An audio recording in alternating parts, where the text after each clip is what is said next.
Price the Lord, ஹல்லேலூயா. கிறிஸ்துவுக்குள் பிரியமானவர்களே, இந்த காலை வேளையிலும் தேவனுடைய வார்த்தையை கேட்க வந்தவங்கள் ஒவ்வொருவரையும் இயேசுவின் நாமத்தினாலே வாழ்த்துக்கள். இந்த நாளிலும் சங்கீதம் 130 சங்கீதம் 5 வசனத்தை அடியேன் வாசிக்கிறேன். கர்த்தருக்கு காத்திருக்கிறேன், என் ஆத்துமா காத்திருக்கிறது, அவருடைய வார்த்தையை நம்பி இருக்கிறேன். ஆமேன், ஹல்லேலூயா. இது ஒரு டெப்தான வேர்டு. இது பார்த்தீங்கன்னா, இந்த வார்த்தை யாரால சொல்ல முடியும்னா, உண்மையாய் ரட்சிக்கப்பட்டு இயேசு கிறிஸ்துவை ஏற்றுக்கொண்டு தன் வாழ்க்கையை கிறிஸ்துவுக்காக அர்ப்பணிக்கப்பட்ட பிள்ளைங்க தான் இந்த வார்த்தையை சொல்ல முடியும். ஒரு ஆத்ம ரீதியாக உள் மனதிலிருந்து, ஆண்டவரே, நான் என்னுடைய வாழ்க்கையில் நான் யாருக்கு காத்திருக்கிறனோ இல்லையோ, உம்முடைய காரியங்களுக்கு நான் காத்திருக்கிறேன், உம்மை நான் நம்பி இருக்கிறேன், உம்முடைய வார்த்தையை நான் நம்பி இருக்கிறேன் என்று சொல்லி விசுவாசத்தோடு பிள்ளைகள் காத்திருப்பார்கள். அப்படிப்பட்டவர்கள் தான் இந்த வார்த்தையை சொல்ல முடியும். அப்படிதான் இந்த சங்கீதக்காரன் சொல்லுகிறான், ஆண்டவரே, நான் காத்திருக்கிறேன், ஆண்டவரே, நான் எப்பொழுது விடியும் என்று. 6வது வசனத்தை பார்த்தீங்கன்னா, எப்பொழுது விடியும் என்று விடியற் காலத்திற்காக காத்திருக்கிற ஜாமக்காரனை போல, காவல்காரனை போல, ஆண்டவரே, நான் காத்திருக்கிற ஆண்டவரே, உம்மிடத்திலிருந்து ஆண்டவரே எனக்கு வார்த்தை வந்திருக்கிறது, அந்த வார்த்தையை நான் நம்புகிறேன் என்று விசுவாசமாய் சொல்லுகிறார். ஆமென், அல்லேலூயா. இந்த கால வேளையிலும் இப்பேற்பட்ட ஒரு வார்த்தையை நீங்கள் சொல்லியிருப்பீர்கள் என்றால், ஆண்டவரே, நான் காத்திருக்கிற ஆண்டவரே, ஆண்டவரே, சூழ்நிலைகள் எல்லாம் விரோதமாக இருக்கிறது, ஆண்டவரே, நான் எந்த சூழ்நிலையும் நான் பார்க்கல, ஆண்டவரே, என் விசுவாசத்தின் ரட்சிப்பின் நம்பிக்கையாகிய உம்மை நான் காண்கிறேன், ஆண்டவரே, உம்முடைய வார்த்தையை நான் நம்புகிறேன் என்று இந்த வேளையில் இருந்தீங்கன்னா, ஆண்டவர் ஒருபோதும் உங்களை கைவிட மாட்டார். ஆமென், அல்லேலூயா. இந்த வார்த்தைகள் தேவனுடைய வார்த்தைகளாக இருக்கிறது. இந்த வார்த்தைகள் ஒவ்வொன்றையும் நீங்கள் கடைபிடிக்கும் போது நிச்சயமாய் அந்த வார்த்தைகளை கர்த்தர் ஆசீர்வதிப்பார். ஆமென், அல்லேலூயா.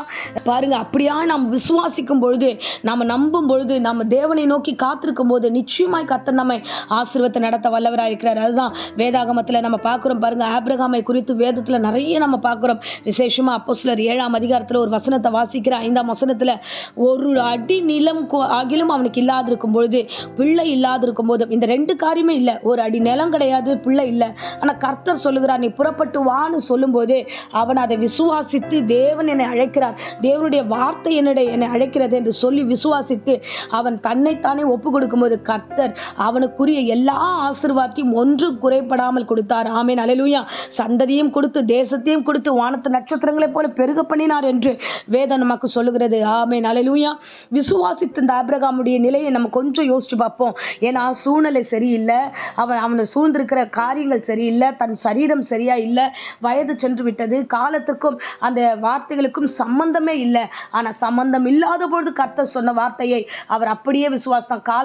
காலம் எனக்கு நன்மை தராது, கர்த்தர் மட்டும்தான் எனக்கு நன்மை தருவார் என்பதை அவர் நல்லா அறிந்திருந்தார். அதனால தான் விசுவாசத்தோடு காத்திருக்கிறார். அல்லேலூயா. அவன் காத்திருந்த பொழுது கர்த்தராகிய தேவன் அப்படியே அந்த வார்த்தைகளை நிறைவேற்றி அவனுக்கு ஆசீர்வாதமான சந்ததிகளையும் ஆசீர்வாதமான தேசத்தையும் கர்த்தர் பெரிய காரியங்களை செய்தார். ஆமென், அல்லேலூயா. அன்பு விசுவாசிகளே, இந்த நாளில் உங்களுக்கு சூழ்நிலைகள் எல்லாம் விரோதமா இருக்கலாம். என்ன ஆண்டவரே, எல்லாம் லாஸ் ஆகுது, என்ன ஆண்டவரே, எவ்வளோ வியாதியா இருக்கிறது, என்ன ஆண்டவரே, எங்க வீடின் சூழ்நிலை சரியாவே இல்லை, நாங்க ஒன்று நினைச்சா ஏதோ ஒன்று நடக்குது என்று பல காரியங்களை குறித்து புலம்பி அழுது இந்த வேளையில நீங்க துக்கத்தோடு இருப்பீங்கன்னா, இன்றைக்கு விசுவாசத்தோடு சொல்லுகிறேன், நீங்க எதையுமே பார்க்கல, எல்லாம் நஷ்டத்தோட்டில் இருக்கலாம், ஆனா நான் சொல்லுகிற வார்த்தையை நீங்கள் விசுவாசிங்க. என் தேவனை நோக்கி ஆபிரகாம் காத்திருந்தது போல காத்திருந்து பாருங்க. தேவனாகிய கர்த்தர் உங்கள் தலையை கீழே விழுந்து போகாதபடிக்கு உங்கள் தலையை உயர்த்தி உங்களை எல்லாவற்றிலும் ஆசீர்வாதமாய் நடத்த வல்லவராய் இருக்கிறார். ஆமென், அல்லேலூயா. அதுதான் வசனம் சொல்கிற, கர்த்தருக்கு காத்திருக்கிறவங்களை புது பலன் அடைந்து கழுகுகளைப் போல செட்டைகள் எடுத்து எழும்புவார்கள் என்று வேதம் சொல்கிறது. ஆமென். நீங்க எவ்வளவாய் காத்திருக்கிறீர்களோ அவ்வளவாய் சிறந்திருப்பீர்கள். ஆமென், அல்லேலூயா. தேவன் எல்லாவற்றையும் சரியான காலகட்டங்களை உங்கள் கரங்களில் கொண்டு வந்து சேர்க்க வல்லவராய் இருக்கிறார். ஆமென், அல்லேலூயா. அப்பதான் வசனத்துல வாசித்ததுபடியே அந்த சங்கீதக்காரன் அவ்வளோ திட்டமாய், ஆண்டவரே, நாங்க காத்திருக்கிறோம். எப்படி தெரியுமா நாங்க காத்திருக்கிறோம்? அங்க வசனம் 6வது வசனம் சொல்லுகிறது, எப்போது விடியும் என்று விடியற் காலத்திற்கு காத்திருக்கிற ஜாமக்காரனை போல அதிகமா என் ஆத்துமா காத்திருக்கிறது என்று. ஆமென், அல்லேலூயா.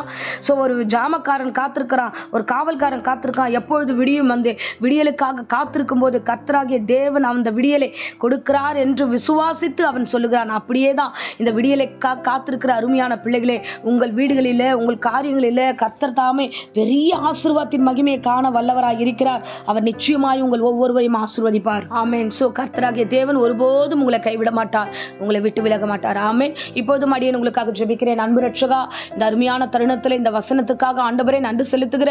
இதே வசனத்தை கையில் வைத்துக்கொண்டு, ஆண்டவரே, நன்மைக்காக காத்திருக்கிறோம், சுகத்துக்காக காத்திருக்கிறோம், பலத்துக்காக காத்திருக்கிறோம் என்று பல விதமான நன்மைக்காக காத்திருக்கிறார்கள். ஆண்டவரே, காத்திருக்கிற பிள்ளைகள் ஆண்டவரே நீர் ஆசீர்வதிக்க வல்லவராய் இருக்கிறீர். ஆண்டவரே, ஒருவரையும் வெட்கப்படுத்த விட மாட்டீர். ஆண்டவரே, உமக்கு ஸ்தோத்திரம். இந்த பிள்ளைகள் தலை நிமிர்ந்து நடக்கத்தக்கதாய் இரட்டத்தனையான பலனை இந்த பிள்ளைகளுக்கு கொடுத்து ஒவ்வொருவரையும் ஆசீர்வதிக்க போகிற கிருபைக்காக ஸ்தோத்திரம் ஆண்டவரே. அப்பா உமக்கு ஸ்தோத்திரம் ஆண்டவரே. இவ்வளவு நாள் காத்திருந்தது வீணாய் போகாதபடிக்கு பூர்ண பலனை பெறும்படிக்கு எச்சரிக்கையா இருங்கள் வேதம் சொல்லுகிறதே.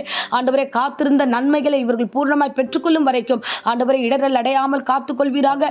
எல்லா பயத்துக்கும், எல்லா பொல்லாப்புக்கும், எல்லா நாச மோசங்களுக்கும் இயேசுவின் நாமத்தில் சபித்து கட்டுகிறேன் ஆண்டவரே. உம்முடைய சமூகத்தில் இந்த பிள்ளைகள் எவ்வளவாய் காத்திருந்தார்களோ அவ்வளவாய் விருத்தி அடையத்தக்கதாய் கர்த்தாவே இவர்களை ஆசீர்வதிப்பீராக. தெய்வ சமாதானமும் கிருபையும் அளவில்லாம் நிரப்பட்டும் தேவரீர். அப்பா, இந்த பிள்ளைகள் ஒவ்வொரு குடும்பத்தாரையும் நீர் ஆசீர்வதிப்பீராக. வியாதி விக்கிரங்களோடு இந்த வேளையில யாராக இந்த பிரசங்கத்தை கேட்டுக்கொண்டிருந்தா ஆண்டவரே அப்பா, எவ்வளவு காலம் இந்த படுக்கை என்று ஆண்டவரை புலம்பி அழுது கொண்டிருந்தா அவர்களுக்கு பூர்ண சுகத்தை கொடுத்து எழும்பி நடக்க செய்யும் வல்லவராய் இருக்கிறீர். அற்புதங்களை காண செய்து வழி நடத்தும், அதிசயங்களை காண செய்து வழி நடத்தும். ஆமென். இம்மட்டும் காத்ததுக்கு நன்றி ஆண்டவரே. அப்பா உமக்கு ஸ்தோத்திரம். எல்லா பயத்துக்கும் பொல்லாப்புக்கும் விலக்கி காப்பாத்துங்க. கர்த்தர் தாமே கூட இருங்க. சாட்சி சொல்ல ஆண்டவரே ஒவ்வொரு குடும்பத்தாரை எழுப்புவீராக. ஆசீர்வதிக்க போகிறேன் நன்றி செலுத்துகிறோம். வியாதி விக்கிரங்கள் எல்லாம் ஆண்டவரே அப்பா நீர் நீக்கி பூரண சுகத்தையும் ஆரோக்கியத்தையும் கொடுத்து சாட்சியாக நடத்தும். இயேசுவின் நேற்று நாமத்திலே ஜெபித்து ஆசீர்வதித்து ஒப்புக் கொடுக்கிறேன் ஜீவனுள்ள நல்ல பிதாவே. Amen. Amen. Praise the lord. God bless you.